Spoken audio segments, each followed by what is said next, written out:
Terima kasih pemirsa, Anda masih bersama kami di obrolan Karebosi edisi hari ini, masih bersama dengan Pak Sultan dan juga Pak Muskara. Saya kembali ke Pak Sultan. Pak Sultan, mengapa untuk tahun ini 66 miliar belum bisa dimaksimalkan Pak Sultan? Seperti yang dikatakan tadi bahwa mungkin gagal tender ya Pak ya.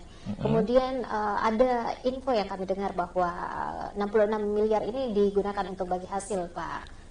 Untuk dana bagi hasil. Untuk dana bagi hasil, silakan dijelaskan Pak. Untuk diketahui, dana bagi hasil itu memang menjadi sebuah kewajiban dari pemerintah. Tapi sampai saat ini tidak ada informasi secara resmi tentang hal itu.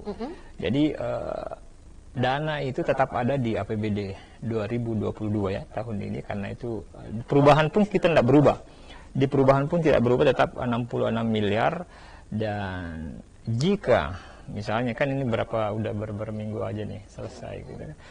Jika itu tidak terpenuhi, tentu kembali ke Silva. Silva ini jika pendapatan terpenuhi. Kalau tidak terpenuhi tentu mengcover di pendapatan. Jadi saya ingin menyampaikan bahwa ketika ada isu bahwa untuk DBH dan lain sebagainya, itu sampai saat ini tidak ada pernyataan resmi itu.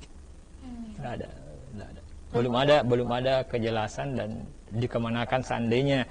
Yang jelas aturannya adalah ketika dana tidak bisa terrealisasi di APBD, tentu menjadi sebuah silva. Silva itu tentu kembali menjadi silva, jadi anggaran yang akan digunakan nanti untuk tahun berikutnya, tapi tentu memenuhi mekanisme penganggaran dan melalui mekanisme pembahasan di DPRD. Oke, tapi sejauh ini masih belum jelas begitu Pak ya? Belum jelas, dan saya ingin menyampaikan lagi bahwa 66 miliar di tahun ini kita sudah memiliki effort, memiliki usaha sejak awal tahun untuk mentenderkan ini barang, melelang ini barang, untuk supaya bisa kita mengejar sampai akhir tahun bisa terrealisasi semua. Tapi ada dua faktor yang menjadi penyebabnya tadi yang saya sampaikan tadi, dua kali kita gagal tender. Kedua, pas kita mau lelang ketiga kalinya di pertengahan tahun ini, ada rekomendasi dari Biro Hukum menyebutkan bahwa waspada, kita tetap harus mengedepankan sikap kehati-hatian, karena ada dua gugatan yang dilayangkan oleh Ilham Syah-Matalata sebagai orang yang sebagai penggugat ya, yang mengklaim bahwa kepemilikan di atas lahan tersebut, dan beliau juga kan sebenarnya dua kali gugatan pertama Ilham Syah-Matalata kan kita sudah ingkrah menang, tapi dia ulangi lagi karena dalam proses pengadilan negeri pada saat itu ya, Makassar, dia tidak melakukan banding. Tahun ini dia mulai lagi untuk tapi dia sertakan YOS karena dalam putusan hakim itu kurang penggugat, jadi makanya kurang pihak namanya ya. Jadi dia kemudian menyertakan YOS untuk kemudian melakukan upaya hukum lain kembali dengan melakukan gugatan secara perdata di Pengadilan Negeri Makassar.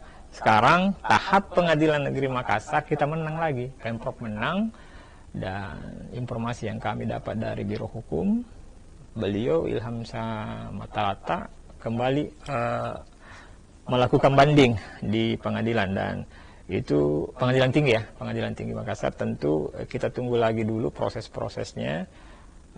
Jadi masih ada tahapan-tahapan selanjutnya, dan ketika cepat selesai ini maka insya Allah kita menang. Begitu kita menang dan tidak ada, dianggap sudah clear dari berbagai gugatan, termasuk gugatan perdata ini, maka proses tender kembali kita akan lakukan. Oke, terkait dengan yang disampaikan Pak Muskar tadi Pak, bahwa akhir-akhir ini ada dua informasi kemudian dianggarkan di tahun 2023 terkait dengan anggaran Stadion Matuwangi ini 60 miliar 750 juta dan juga 200 miliar.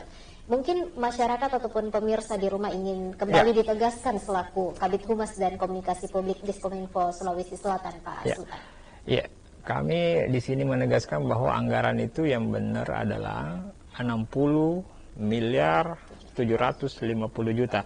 Ini patokan kita secara tertulis dalam RAPBD yang diajukan untuk konsultasi di Kemendagri. Dan untuk setelah nanti ada putusannya dari Kemendagri, kita melakukan penyempurnaan, baru disahkan menjadi sebuah APBD. Jadi ada secara tertulis, dan ini informasi kami dapat dari Dinas Pemuda dan Olahraga yang memake sure bahwa memang 60 miliar 750 juta. Ya. Oke. Baik, saya ke Pak Muskar. Pak Muskar, sebagai pengamat olahraga, 60 miliar 750 juta, apakah itu sudah mumpuni untuk membangun sebuah stadion yang berstandar internasional, Pak Muskar? Iya, kalau kita lihat dari gambar kemarin kan saya rasa nggak cukup lah kalau 60 miliar. Kita harus mengakui membangun stadion bertaraf internasional itu kan, di mana-mana itu kan anggarannya di atas 1 T. Iya, tapi kan kemarin Pak Gubernur telah melakukan rasionalisasi terkait dengan proses gambar itu juga, dan kami melihat bahwa memang agak dirubah sedikit, ya kan. Jadi tadinya kapasitasnya itu harusnya 40.000 sesuai dengan apa yang disampaikan oleh Pak Prof sebelumnya kan. Namun Pak Gubernur sekarang ini mencoba merasionalisasikan dengan anggaran kita yang memang ya kita juga harus mengakui juga bahwa pemerintah saat ini bukan cuma Sulawesi Selatan ya, hampir seluruh daerah ini kan kita agak krisis juga ya, untuk mengambilkan perekonomian dari COVID-19 kemarin kan. Jadi rasionalisasinya itu ya itu di bawah 500 juta. Dan kalau kita melihat dengan penyampaian Kadispora provinsi bahwa 60 miliar ini sudah akan bisa memenuhi terkait dengan perencanaan dan juga lapangan nanti termasuk rumput yang akan digunakan itu adalah berstandar internasional nantinya. Nah, kami berharap ya mudah-mudahan ini bisa segeralah dilakukan prosesnya, dan kami berharap bahwa APBD 2023 itu bisa mensahkan nantinya. Lalu kemudian nanti dalam proses perjalanan juga kita berharap nanti bahwa ini kan dengan kasus Kanjuruhan kemarin, Bapak Presiden sudah mengatakan bahwa beliau akan membangun dan memang memfokuskan, jadi Kemenpora ini nanti akan difokuskan untuk membangun stadion yang bertaraf internasional. Karena memang kemarin dari hasil investigasi memang ya harus kita akui bahwa kejadian di Kanjuruhan itu adalah akibat daripada kesalahan daripada PSSI juga. Kenapa? Karena memang tidak layak untuk dilakukan pertandingan, apalagi dengan pintu dan lain sebagainya itu. Sehingga ya harus kita akui bahwa ini adalah merupakan musibah besar kan di Kanjuruhan ini, tetapi ya kita harus mengambil hikmahnya juga. Dengan kejadian ini ya Bapak Presiden, FIFA yang telah turun tangan juga, dan PSSI ini akan melakukan sebuah proses pembangunan dan pembenahan kepada stadion-stadion yang ada di seluruh Indonesia. Dan mudah-mudahan kita berharap lobi-lobi politik nanti yang dilakukan oleh Pak Gubernur kita juga bisa dapat, ya kan? Kalau kita ini bisa dapat ada bantuan dari pemerintah pusat, saya yakinnya supporter kita nanti akan merasa bahwa ya mereka menyaksikan Piala Dunia ini, setelah ini sudah masuk Liga 1 lagi dia bisa akan menyaksikan pertandingan di Mato Angin. Ya walaupun nanti proses itu kan pembangunan ya mungkin kalau kami dari sisi mengamati mungkin paling tidak 2025 lah untuk bisa digunakan kembali. Tapi kita berharap bahwa upaya-upaya dari pemerintah provinsi nantinya akan bisa menghasilkan sebuah proses jalannya pembangunan ini. Karena ini sebetulnya harapan kita semua, bukan cuma harapan supporter juga, tetapi masyarakat Sulawesi Selatan. Dan saya rasa ya Pak Sultan juga berharap seperti itu, ya kan? Kita berharap semua.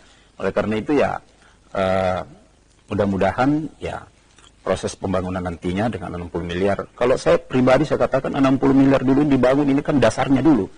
Ya, saya tidak berharap bahwa dia harus jadi seperti apa. Yang penting bahwa ada dasar untuk kita bisa melakukan upaya-upaya untuk mengembalikan, ya kan, mengembalikan Mato Angin itu. Terlepas ada gugatan juga di dalamnya, ya saya katakan ya wajar-wajar saja mungkin pihak IOS untuk melakukan gugatan itu, dan memang butuh juga pemerintah kehati-hatian di dalam proses gugatan ini. Kenapa? Karena dalam proses gugatan ketika ada langkah-langkah itu saya rasa itu juga akan bisa menghambat proses pembangunan kita nantinya. Nah, kalau ini berjalan ya, kita juga berharap kepada nantinya pihak YOS ya, dengan kejadian kemarin ini, adanya aliansi yang mengatasnamakan bahwa mereka aliansi adalah pencinta Mato Angin, ya di dalamnya ada supporter juga ikut bergabung, ya kita berharap bahwa tidak akan ada kejadian-kejadian itu lagi kembali, ya kan, seperti itu. Oke, saya kembali ke Pak Sultan. Pak Sultan, konsep dasar pembangunan dari Stadion Mato Angin ini sebenarnya seperti apa, Pak? Nanti akan dijawab setelah pesan-pesan berikut ini. Pemirsa tetap bersama kami di Obrolan Karebosi.